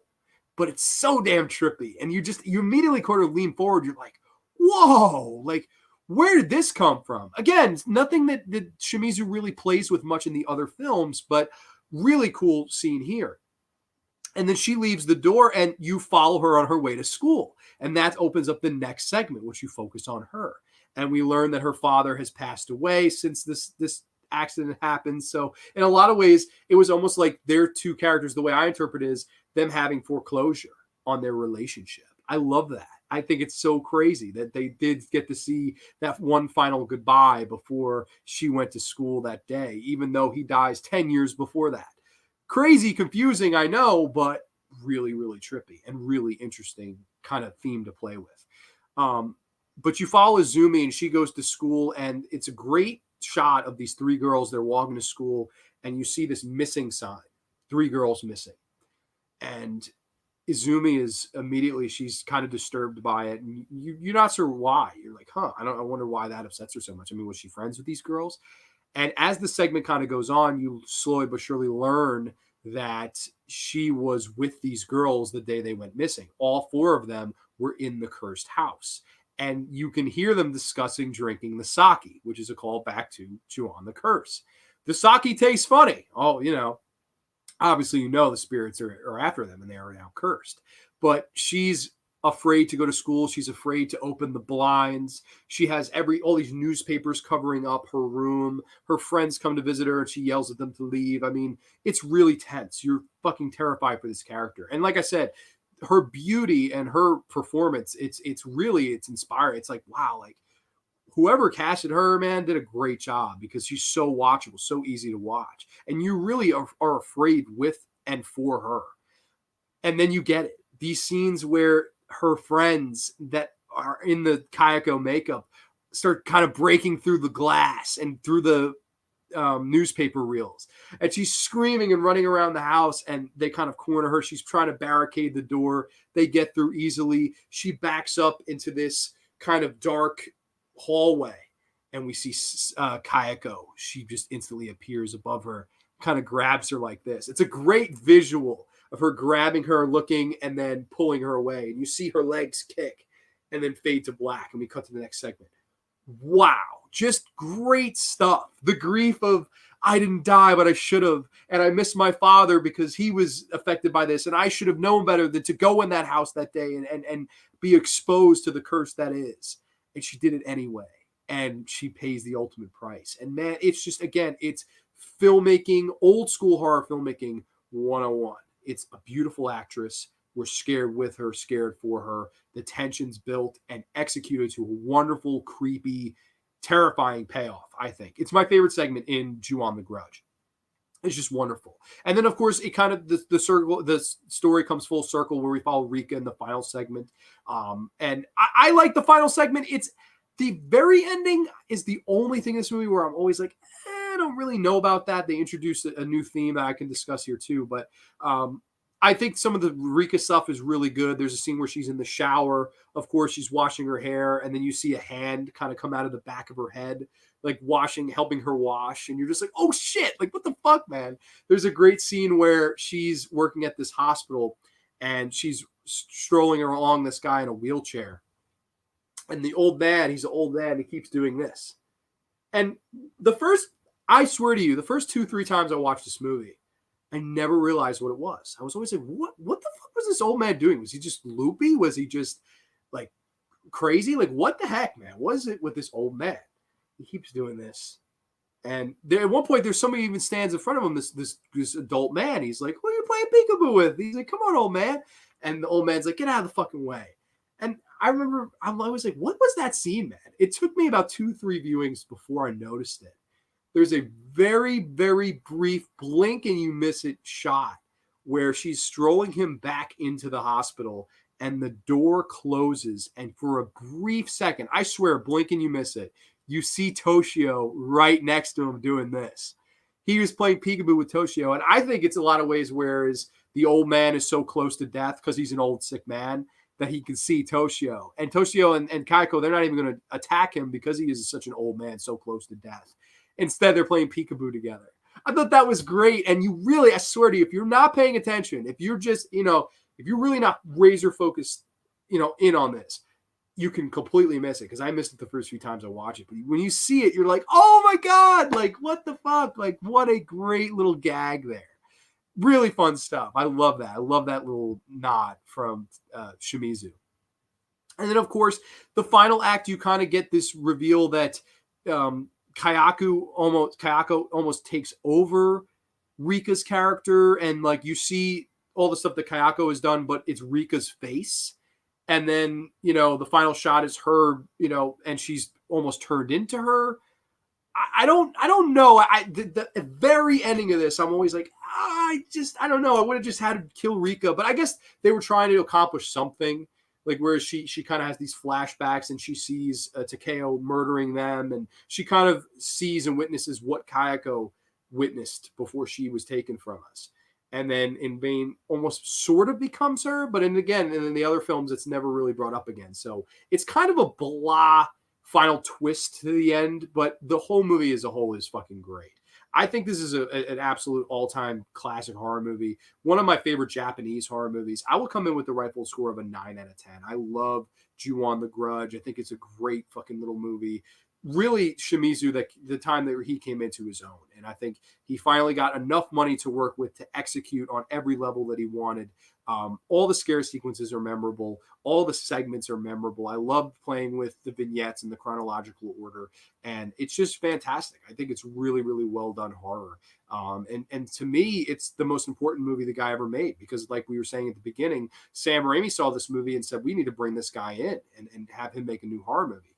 And they did, and his movie career jump-started from there and making bigger budgeted films. Really cool movie, man. I think it's one of the most important horror movies ever made. And especially in Japanese horror land, it's one of my favorites. One of my favorite Japanese horror flicks, for sure. That's amazing. Blink and you miss it scare. Yes, I swear to you, man, the first few times I watched this movie, I never noticed it.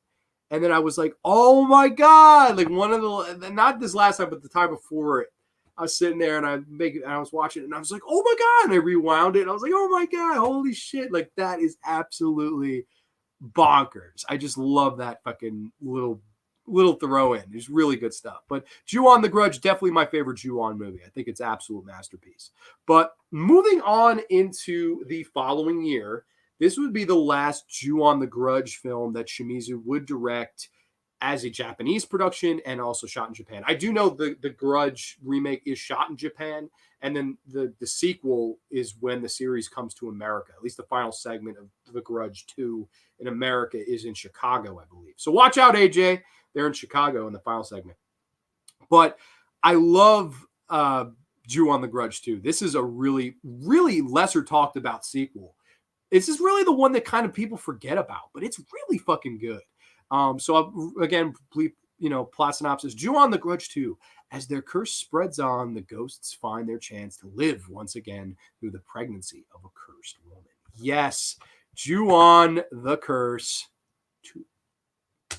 Really great movie. One of my favorite Juwon, probably my second favorite Juwon movie. And the reason for that is this. I think this is arguably the scariest one of all of them. It's either this, The Curse, or Ju-on the Grudge. They're all scary, but this one really tones it up. In a lot of ways, this is a lot better version of Ju-on the Curse 2. Whereas with Ju-on the Curse 2, I look at that as more of an experimental film where Shimizu's just kind of throwing stuff up at the fan and the ceiling and trying to see what's going to make its mark. Whereas with this film, he still goes batshit, but it's so much more of a concentrated batshit with an actual plot and plan, and where at the end you're like, oh, I could see where he was going with this, as opposed to The Curse 2. The Grudge 2, I think this is just a really awesome little movie. Of course, it opens up with a husband and wife, and they're driving along the highway really late at night, and she's pregnant, and of course we see Toshio under the car seat, like right under the steering wheel. He's driving. They see him and they're like, oh my God, there's a kid in the car. Swerves, crash. He dies, and she has a miscarriage. That's how this film opens. Similar vein to movies like Inside, which came out just a few years after this. She's in the hospital. They're told, listen, I'm sorry, he's passed. And also your unborn daughter or son, they've passed too. You've miscarried. Few days pass by, and she notices that she can still feel kicking. She goes back. Are you sure that this was a miscarriage? The doctor goes, I'm sure, but we'll double check. By some miracle, now there's a baby that's not been miscarried. Okay, wow. So the thing was dead. In a similar vein to a movie like Grace. Holy shit, this thing was dead, and now you're telling me it's alive. Huh, like that's a little interesting. But we go on from there, and the rest of this movie, which I thought was an interesting change of pace, whereas the first three movies are your classic old school haunted house movies, with brief detours into, there's this, a segment in the school, there's a segment in, Izumi's house. This one is primarily in the house. However, they are filming a movie in the cursed house, unbeknownst that it's cursed. So there's a film crew in there, and they're filming scenes, and during some of the scenes, they're filming a horror film. And so I love how that kind of plays into the whole haunted house movie. It's a haunted house movie, and then the people in this haunted house movie are shooting a haunted house movie in the haunted house. Great stuff. Like, what a fun playing up with the usual mix and the usual routine, because these movies, they can be a little bit repetitive when you're thinking of, all right, it's another haunted house movie, it's another haunted house movie. This one shakes it up a little bit with throwing that movie cast in there. And the number one scare sequence in this movie, there's a great scene where you have this kind of hallway of wigs and these kind of I don't know what you say, like mannequin heads, and they have all these wigs on. And this woman, she's like a secretary or whatever working on the film. She's writing stuff on a clipboard, and you hear something. She's kind of looking throughout the room, and you're looking at the wigs, and all of a sudden one of the wigs moves and hits the ground, and it kind of grows into Kayako. She does her classic Japanese strut. It is the scariest fucking thing, man. When I first saw it, I was like, yo, like, I was like, oh my God, just freaking out, crazy stuff. She kind of backs into the corner. Kayako gets in her face, and the scream that this woman has is just like, I would scream too, man. It's absolutely terrifying stuff. Wonderfully done. And, it's another thing too with these movies. A lot of people will question the fight or flight response, right? Like, if I saw Kayako, my instant feeling would be, let me run the fuck away. Like, flight. I want to fly away. I want to run the fuck away from Kayako. Even though I'm still fucked, because if I go under my bed and I'm trying to sleep, I'm trying to get away from Kayako, she's going to be right there waiting for my dumb ass. But people rarely in these movies, now there are a couple that do. Izumi's one of them, that run. The other idea is, flight or fight. Why doesn't anybody try to, all right, bitch, come at me? Nobody tries that. Nobody. Very interesting. I think it's there'll be people that will call bullshit on it. I think it's just the fact that it's so scary that you're almost like in shock. You don't know what to do. You don't know whether to throw a punch or something like that. And a lot of these movies play on that. There are some people that run, but nobody really fights. Everybody just almost accepts that the curse is a curse and you cannot break the curse. And I like that. I think it's just, this person, even if they got out of the room, even if they punched or whatever, you're going to be fucking terrified. And it is just wonderfully done. I love that scene. It's a wonderful scare sequence. And every time I watch it, it's like, it makes you scream. It's really, really well done. I love the actress that plays Kayako. I of course, Takako Fuji. She is wonderful. She does such a good job. The movements, and I watched actually an interview with Takashi Shimizu as how he trained her. Of course, there was this old Japanese dance in the 50s where people would do that and move like that. And they use it. They kind of pay homage to their own culture. And I love that. I love paying homage to something that is, your own culture, and using it and making it scary. That 50s dance, you remember that? Oh yeah, that old thing. Let's make it scary. And they do. It's wonderful execution. I love it. I think it's just so well done.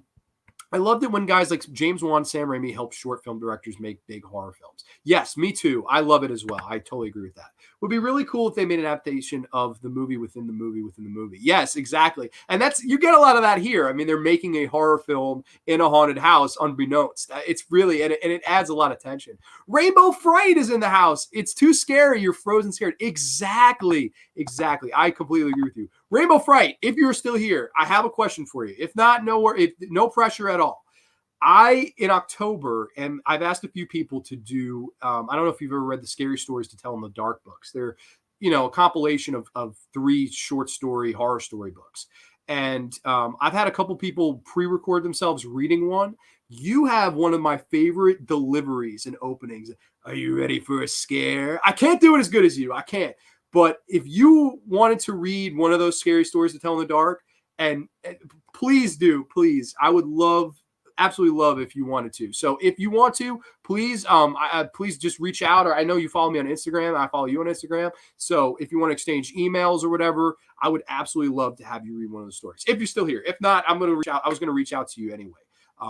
Because this is something I definitely want to do for October season. I've had a couple people, Gid Dahmer, Bloodbound Productions agreed. Corey said he was busy. King Igori said he's not quite sure yet. Junebug Films, he said no. But Nate said yes. My buddy Ryan said yes. My buddy Connor said yes. So there are a lot of people who said yes. A lot of people said no. So people would definitely, into it, I would be very pleased. If anybody's interested, let me know. Yes, you'll hit me up. Thank you so much. I appreciate it. I will definitely, I'm so happy you're down. That's awesome because you are a fantastic intro person. I couldn't imagine how scary you can make a scary story. I think it would be great. But yeah, I definitely want to be doing that in October. I pre-recorded a couple.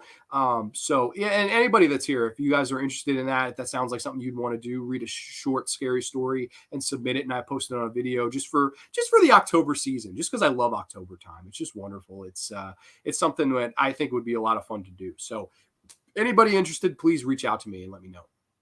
But back to the film here. I love the whole theme of the movie within a movie. And then towards the end of this one actually goes fucking batshit crazy.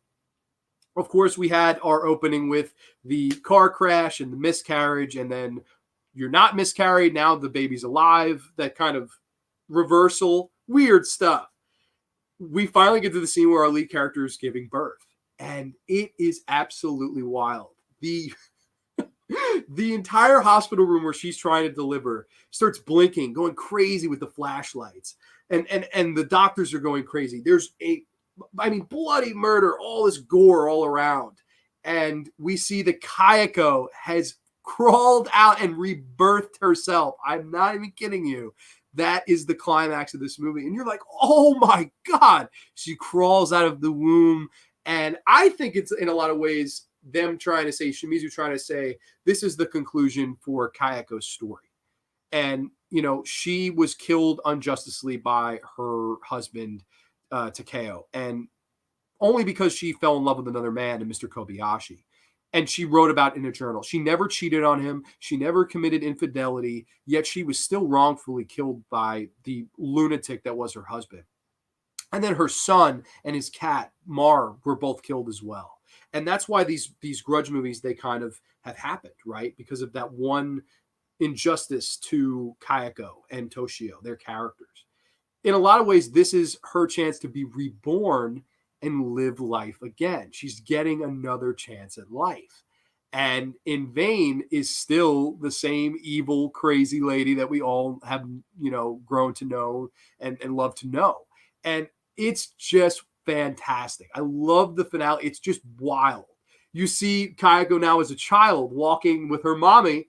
And of course, they get to this kind of stairwell. She looks at this boy kid. She looks back and she pushes her mother down the steps and die. And I'm just like, oh my God. Like, what an absolute batshit crazy ride this takes you on. This is definitely the most fun Ju-on the Grudge movie, in my opinion. Ju-on the Grudge 2 is so much fun. It's just a blast. I love changing the pace with the filming the movie in the house. And, I still think all the scare sequences work. I think toning up the batshitness with the whole pregnancy angle and Kayako, it's so much far more interesting than Ring 2, where, they want to trick Sadiko into coming up so she'll go into the water and dissipate. That's batshit with no real oomph to it, to me, and no real good story direction. This, I really like the story direction. I really like the idea of I was unjustly killed. I've been cursed. All these people keep coming to my house. I've killed them. I want to be reborn. And this will give a conclusion to my character. I like that. I think there's a nice direction to that. Is it crazy? Is it out of left field? Is it nuts? Yes, yes, and yes. Absolutely. But for some reason, it works very well here. And I think this is one of the more up-tempo Juwon the Grudge movies. To me, like I said before, it is an up-paced, better version of Juwon the Curse 2, in my opinion. I love Juwon the Grudge 2. I think it's a really, really fun little movie. Very underrated. And arguably, it's tough, man. I would argue this might be the scariest one. Like, this is a great movie to watch in the dark alone, or even just with one friend. Like, there's some great scenes where these two couples, they get, hung in the room and corner to corner, and it's just like you're like, oh my god, like he definitely went all out with special effects. Like he wanted to make the kills look more, brutal and stuff like that. You don't see much still, but you see the aftermath of what you see paints such a colorful picture, and I love it. Dude, you're so welcome. You're fantastic. It makes it even more sad to know the stalking and murder rates of obsessive boyfriends and husbands in Japan compared to the rest of the world. The curse element just adds so much to it. I love it. Yes, there's that sense of realism because, and I think, for people that don't like horror, that's a sense of something that they need in their horror, right? So when you throw something realistic in there and something that people can relate to, I think that is a story people can relate to. Whereas on the Ring episode, I was talking about how Sadiko was this misunderstood child with the ESP powers, and in Ringu Zero, where she's just trying to live her everyday life in high school, but it's all these bullies and these people telling her that she's a freak. That ultimately the bullying starts to kind of cave in the walls of her life until she becomes the monster we know as Sadiko. Kayako is not too far different, but it's a different layer. This was a woman that she didn't love her husband anymore. It happens. People fall out of love with people. She fell in love with Toshio's teacher, Mr. Kobayashi. She loved him. She just innocently, harmlessly wrote it in a journal. I love him. I love how he takes care of my son. I wish, my own husband could be as good to my kid as this teacher is. And she's killed for that? That's bullshit. But it's very relatable because it's real shit like that happens. Jealousy is a very ugly curse. Jealousy is a very ugly grudge. And that's really the true horror of these movies. It's the scare sequences by Shimizu, and it's that overarching tale of, a death curse. It's got a death curse. It's wonderful. I think the world of these movies. And, in conclusion, thinking about Shimizu again, it's the 2 short films he took, the 2 made for TV, the 2 theatrical Japanese films coming to the West Coast and making noise with one single solitary idea. The guy didn't have money when he started. The guy didn't have, all these luxuries. He didn't have a father in the business or somebody that knew a guy. And people always say in life, that's who you know. He didn't have anything. He had talent. And he had an idea. I think those are the 2 main things you need when you don't know somebody, for lack of a better word. He had talent, he had an idea, and he was able to adapt that and make so much more out of it. He made an entire career out of this one idea, the Ju-on series. And I think that's just so inspiring. I really do. Every time I talk and think about Takashi Shimizu, it's just inspiring to think about. I think the world of the guy, and I absolutely love these movies. Juwon the Grudge 2, I think this is a really fun sequel. This is going to be like an 8 out of 10 for me. I really like Juwon the Grudge 2. You could watch this one on Tubi for free if you have not seen it. All of these movies you can watch for free. In retrospect, Juwon the Curse and Juwon the Curse 2, both free on YouTube. Ju-on the Grudge, free on Amazon Prime. The only HD version you can watch it in. And Ju-on the Grudge 2 is on Tubi TV for free. All 4 of these movies, you can watch them for free. So it's really cool. I would love to see that Blu-ray box set come out someday. But I don't think I should hold my breath because for some reason there's only a DVD of the Ju-on the Grudge. There's not even a Blu-ray of that. That's a masterpiece. So, it is what it is. But yeah, so I guess in retrospect, unless anybody else wants to talk about anything else, we can wrap the show here. I want to thank everybody for joining me tonight. Again, it was a really, really fun show, whether it be Ty, AJ, Ryan, Aiden, Rainbow Fright here. Just so many people were here tonight, so it was really nice to talk all things J-horror. So cheers to that. And yeah, so I guess I can discuss briefly my plans for October season. And actually, next week's show, we're going to have JP on. He's going to be discussing the top 10 Sopranos episodes. It's his all-time favorite show. And I know the Sopranos sequel is coming out around the corner. So I figured I'd have him come back on for the show, and we talk all things Sopranos next week. So that will be next week's show. And then in October, we got a bunch of awesome look into horror. Of course, we're going to do a big old horror month. On October the 7th, we're going to do Halloween horror picks. October the 14th, we're going to do a live Monster Squad commentary with hopefully Gid Dahmer and the Horror Boy. On October the 21st, we're doing a Haunted House special where we're doing House 1977, House 1986, and Burnt Offerings, my favorite all-time Haunted House film. And then the 28th, I'll leave it up leave it up for now. It's going to be a Halloween special. We'll say that. Aiden asks, what are your quick thoughts on the American Grudge films? Now, I actually do own the first 2 American Grudge films. Of course, the first one with Sarah Michelle Gellar. I don't mind them. I don't think they're horrible. It's really, in a lot of ways, it's interesting to see Shimizu make, these Grudge movies, but with, American actors. I know a lot of people shit on him and will say, hey, they think that he's a sellout. I don't think he's a sellout at all. I think, he had a chance to make money and he did, but I don't think he ever betrayed like what his films were about. These movies, I think the Japanese aesthetic really work. And that's why I like the Grudge remake is Ring remake. It takes place in America, but the Grudge remake, it takes place in Japan. Now I know a lot of people go, well, why are there all Americans in Japan? I hear you. I definitely hear you. I don't know. I don't see it as an insult or anything. I think it's a well-made horror movie. He had a lot of money. He executes on the scares. It's taking the best elements from Juwon the Grudge and Juwon the Curse and making a Hollywood film with that. And I know a lot of people hate it and they don't want to hear any other thing but other than he's a sellout and it's bad. I don't agree with that. I like the first Grudge remake. It's fine. It's not a great movie, but it's not as bad as people will tell you. The Grudge 2, one of the weaker Shimizu films, I think. And then The Grudge 3 is terrible. The Grudge 3 is probably the worst one that I've seen. However, and I guess in retrospect, because I don't think I'll ever do a show on the other Grudge films, we can briefly go into the rest of the series. After the American ones, Japan, the country of Japan got pissed. And they said, we're going to reboot Ju-on. And we're going to make White Ghost and Black Ghost. Ju-on White Ghost, Ju-on Black Ghost.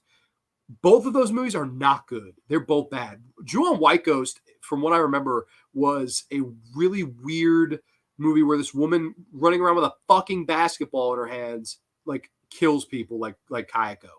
One of the weirdest fucking things I've ever seen. Like, really weird movie. Black Ghost was just boring. I remember just being like, oh my God, this is the cure for fucking insomnia. Ju-on Black Ghost. And then they made Ju-on the Beginning of the End and Juwon the Final Curse, which is like, it's another one of those, oh, this is the final one, which it never is. Both of those movies, very poor, very forgettable. I don't even think I've seen Juwon the Final Curse, but I it's almost one of those things you just know it's not going to be very quality. But, it is what it is. Then they made Sadiko versus Kayako, which, believe it or not, is a very fun film. I really enjoy that movie because it's just so stupid and it's just fun. It's what if we had watched the Ring tape in the Grudge house? It is what it is. I don't know, but it's fun. It's a stupid, fun time waster. It's probably what that series needed. Both of them. They both needed just that fun, stupid entry because sometimes these films can take themselves far too seriously.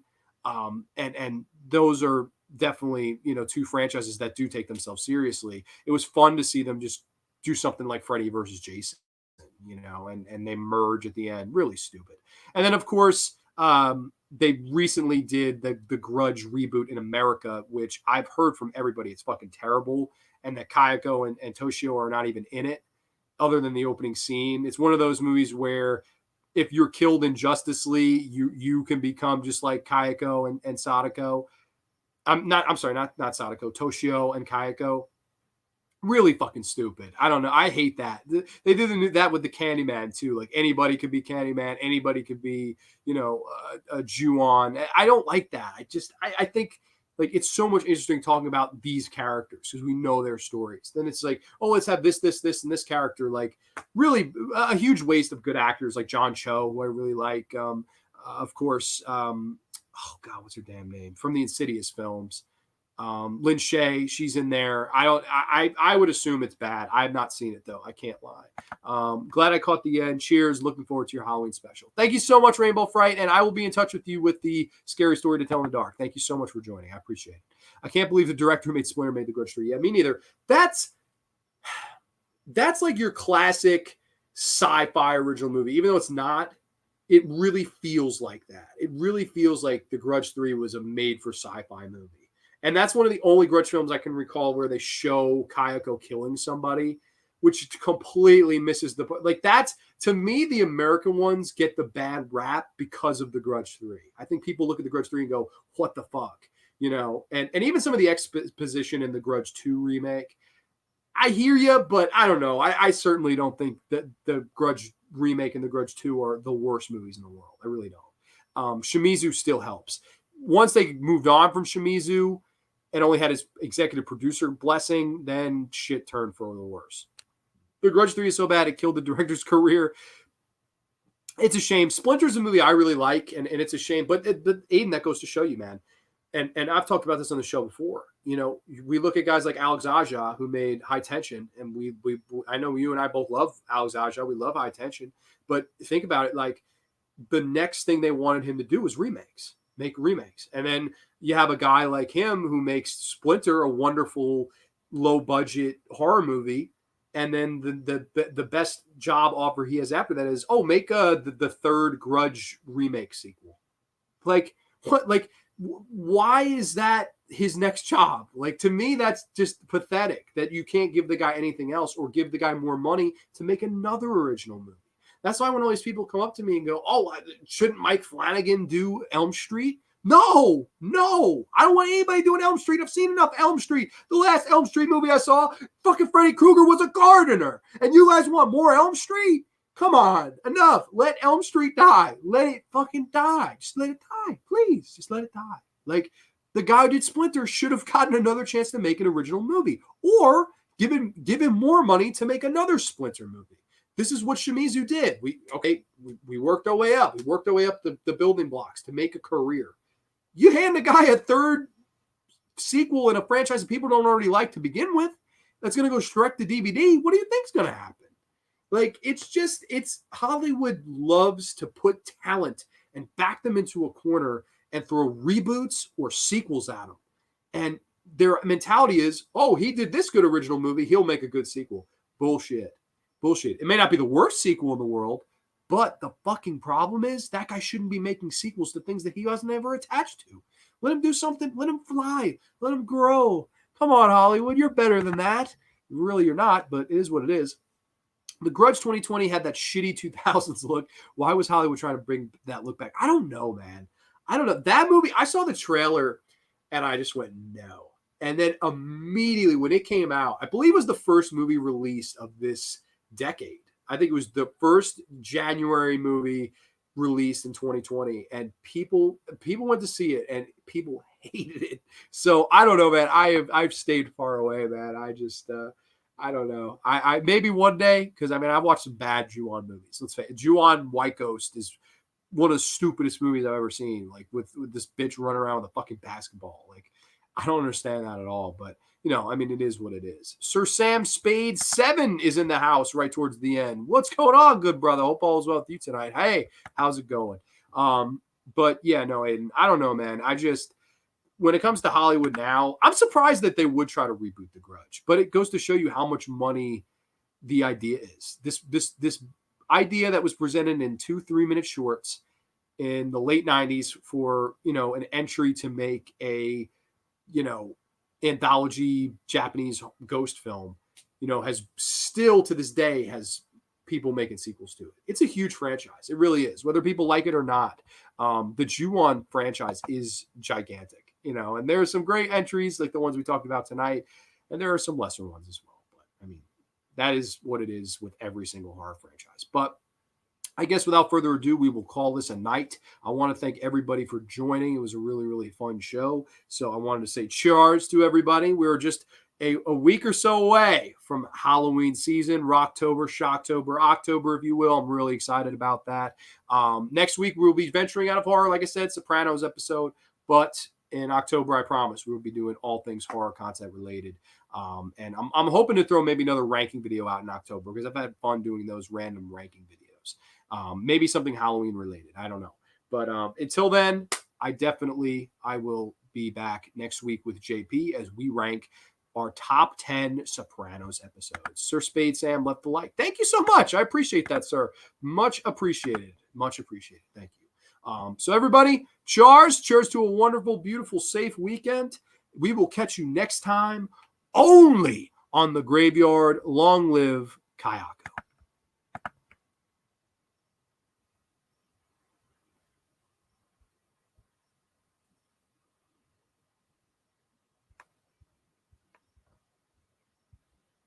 Oh no.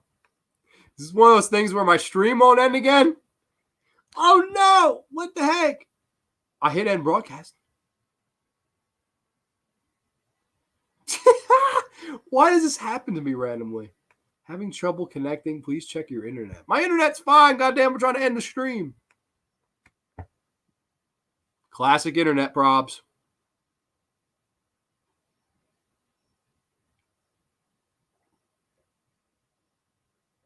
Okay, one end my broadcast. I don't know. My fucking stream is cursed.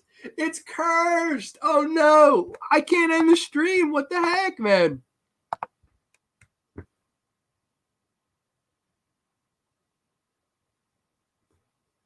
Jeez, I don't know. Nothing like padding the running time, Mr. Shimizu. What the fuck? I don't know if I exit out. Okay. It's saying I'm not connected to the internet. Then how am I still fucking streaming? Explain that one to me. Okay. I'm sorry, everybody. This is crazy. Says I'm connected. I don't know. Oh no. Yeah, no, I don't know, man. I'm cursed. I am cursed. This is Juwon the Curse. I don't know what to say. This is so crazy. Try to refresh it, maybe?